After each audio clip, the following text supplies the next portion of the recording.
How are we, guys? Today I want to speak to you guys about some simple practical ways that you can develop a more efficient technique. Well, when it comes to sport like golf, I think we understand that there's a crucial element that technique plays. You're not going to hit a ball well if you don't have some strategies in order to be able to strike it effectively. Unfortunately for so many of us, when it comes to running, the idea of technique is often overlooked, and as a result, a lot of us aren't running as well as we could. Today's video, I want to share with you a couple of strategies that we can implement to make sure the way we are running is efficient so that we can run faster for longer. You don't need to look far to see that the best athletes in the world are also coincidentally the smoothest runners. You can look at the 800 meter world record holder like David Rudisha, or 1500 world record holder Hicham Guerrouj, or the marathon world record holder Eliud Kipchoge. Each of these athletes move in a way which makes it look so much easier, but whether consciously or subconsciously, they're doing things that a lot of athletes aren't doing, and as a result aren't running as smoothly as a side effect. So what are some of those things? How can we implement them?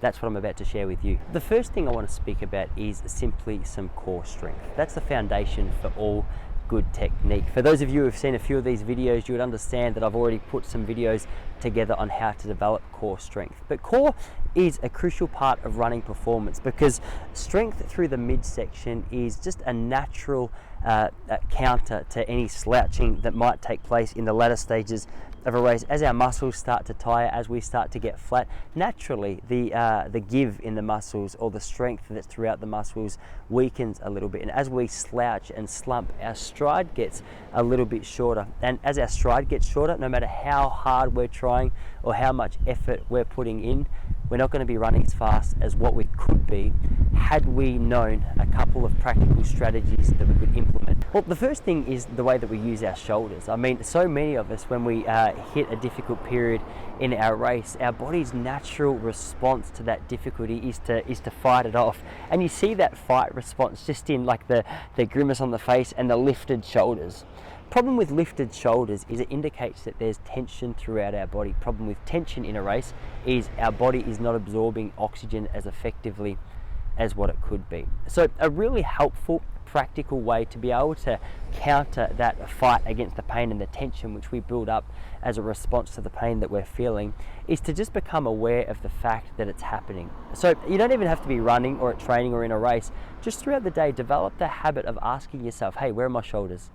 As you start to ask that question, you start to become aware of where they are. They start to become aware of any tension which is in your body. The more you ask that question, the more aware of it you become, the easier it's going to be to identify that it's happening in the middle of battle. Ask yourself throughout training, hey, where are my shoulders? How am I feeling? Am I holding them too high? Are they too tense? As you start to notice that the answer to that question is yes, they are quite tense, the best counter to it is a deep breath. And as you breathe out, almost over exaggerate how relaxed you're making those shoulders. Really drop them, really relax them.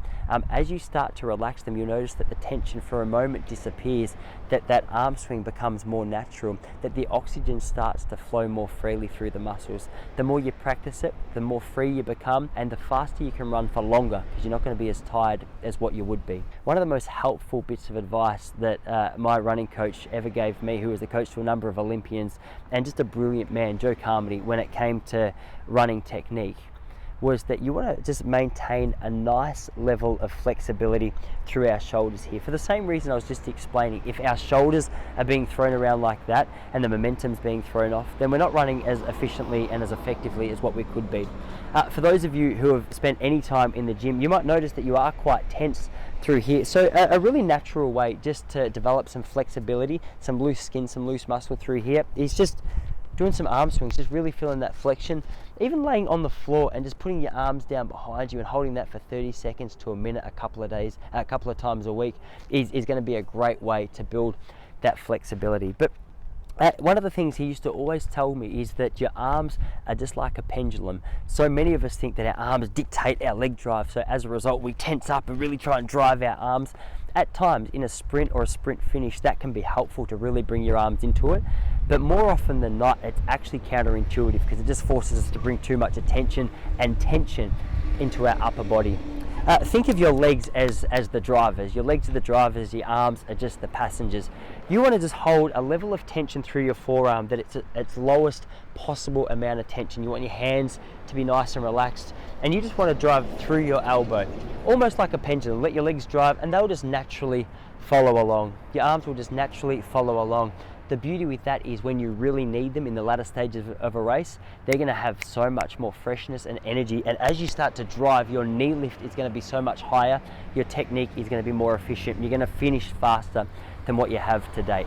Another point on the subject of arm swing is just the tension that you find in your hands. Any tension in your upper body is negative tension so often in running. You want the lowest level of tension just to be able to hold everything in place and maintain that efficiency without just throwing your body around. A great challenge that I put to you, for those of you who are brave, is to get a couple of eggs in your hands.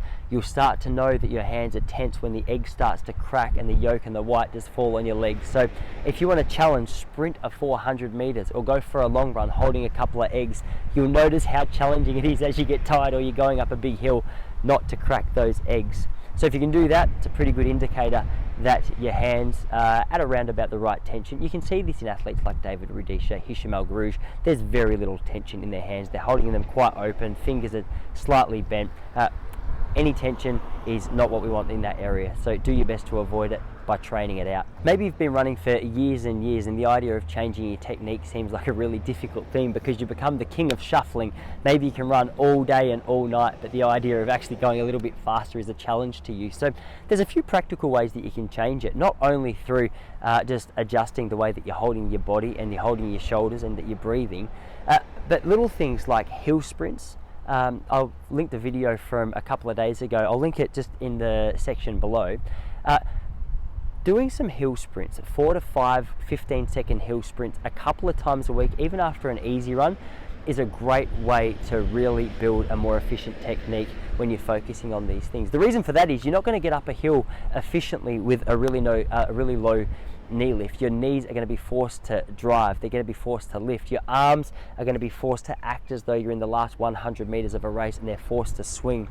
The beauty with practicing these things and building our technique on hills is it's a psychological advantage in the latter stages of a race where we feel like we're really starting to slump. If you've had practice at really focusing on these areas and investing them in the most important times of the race, you're going to have a massive advantage over your competition in that last part of your race. Perhaps the most frustrating news with this whole thing, and as distance runners I'm sure you would be aware of it, is that patience is unfortunately the key. I know we all wish we could have this today right now, but the best example I can think of is when I was 12 years old, my school teacher, she was trying to get me to touch type, and it seemed so foreign to me. She was telling me where to put my fingers and what button to hit with what finger, and I was just used to being like the one finger warrior where I just hit the button that I needed, and it took a while, but it was comfortable.